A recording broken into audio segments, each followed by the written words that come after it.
Hi భవానీలు, ఎక్కడికి వెళ్తున్నాం అనుకుంటున్నారా? సాగరదుర్గ గుడికి ఎప్పుడైనా వెళ్ళారా? అసలు చాలా బాగుంటుందండి గుడి అయితే మాత్రం.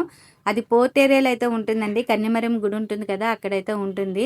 మొన్న సండే వెళ్ళాము, ఫుల్ రష్గా ఉందన్నమాట. బయటనే అంత రష్గా ఉందంటే లోపల మరీ అసలు ఖాళీ లేదని పోలీసులు అయితే చెప్పారు. 3 o'clock వరకే దర్శనం అయితే ఉంటుందన్నారు. ఇంకా వెనక్కి అయితే వెళ్ళిపోమన్నారు అందరినీ. సో మేమైతే వచ్చేసి ఇంకా నిన్నైతే చాలా ఎర్లీగా వెళ్ళామండి. ఎర్లీగా వెళ్ళిన బట్టి తొందరగా మాకు దర్శనం అయితే అయ్యింది. ఇక్కడ నుంచి అయితే బోట్ షికార్ అయితే చేయాలండి. బోటుకి 40 రూపీస్ మనిషికి, పిల్లలకైతే 20 రూపీస్. ఇంకా అక్కడి నుంచి బోట్ దిగిన తర్వాత ఆటోకి వెళ్ళాలనుకుంటే 20 రూపీస్, లేదంటే నడుచుకొనైనా కొండ మీదకి అయితే వెళ్ళొచ్చండి. ఇంకా మేమైతే ఆటోలో అయితే వెళ్ళాము. ఇక్కడ వినాయక టెంపుల్, అలానే ఆ శివాలయము, తర్వాత అమ్మవారి టెంపుల్ ఉంటుంది. ఇంకా మనకి సాగర్ దుర్గ అమ్మవారు ఈవిడేమాట. ఇంకా నాకైతే చాలా హ్యాపీగా అనిపించిందండి. ఈ నవరాత్రుల్లోనే మనకి ఉంటుందన్నమాట ఈ గుడి. ఎవరైనా దర్శనం చేసుకోవాలంటే నవరాత్రుల్లోనే దర్శనం అవుతుంది, అమ్మవారి దర్శనం.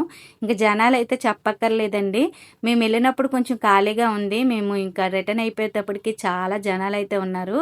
ఇంకా ఇక్కడ 20 రూపీస్ దర్శనం చేసుకోవచ్చండి. మనకి గోత్రనామాలు చదువుతారన్నమాట. మనకి 20 రూపీస్ అయితే, లేదంటే ఫ్రీ దర్శనం అయినా చేసుకోవచ్చు. ఇంకా మేమైతే అందరికీ దర్శనం చేసుకొని ఇంటికైతే వచ్చేసాము. చాలా హ్యాపీగా అనిపించిందండి. ఈ నవరాత్రుల్లోని అందరు అమ్మవార్ల దర్శనం అయితే అయింది. ఇదండి వీడియో.